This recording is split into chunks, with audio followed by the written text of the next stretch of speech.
satu daripada kesalahan yang sudah menjadi kebiasaan di masyarakat kita, yaitu tentang yang namanya sujud syukur. Banyak di antara masyarakat kita mungkin ketika dapat nikmat yang mendadak atau dapat nikmat yang besar, mungkin ya, seperti yang sudah kita sering lihat, ketika memasukkan gol tiba-tiba delosor langsung sujud, ketika mendapatkan sesuatu delosor langsung sujud. Ini padahal di dalam syariat yang namanya sujud syukur ini tata caranya seperti yang namanya sholat. Maka ketika kita hendak melakukan sujud syukur, kita harus kita perhatikan kita ini punya wudhu atau tidak.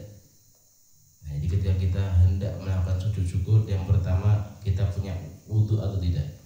Karena apa? Yang namanya sujud syukur wajib kita punya wudhu. Yang kedua, apakah aurat kita ini sudah tertutupi atau belum?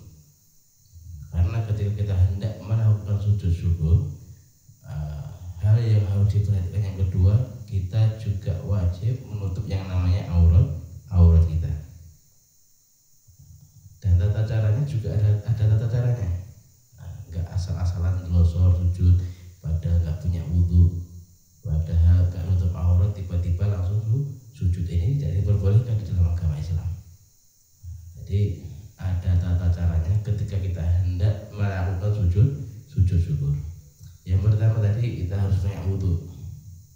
Yang kedua kita harus menutup daripada aurat kita.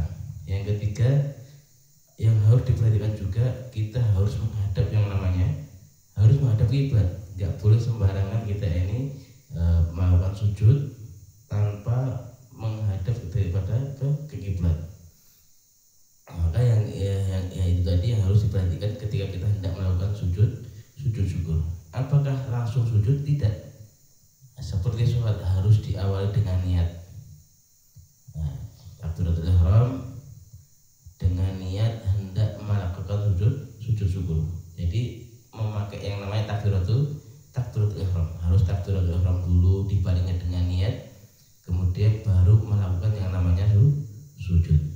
Setelah sujud, nanti bagi dari sujud duduk sejenak, kemudian diakhiri dengan salam. Itu yang harus dilakukan ketika kita hendak sujud syukur. Enggak asal-asalan. Jadi enggak boleh asal-asalan ketika kita hendak melakukan yang namanya sujud syukur. Ada tata caranya, ada ilmunya.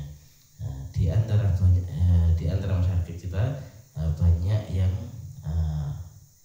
yang salah ketika ingin mempraktekkan yang namanya sujud syukur, karena saking senangnya, karena saking bahagianya mereka langsung sujud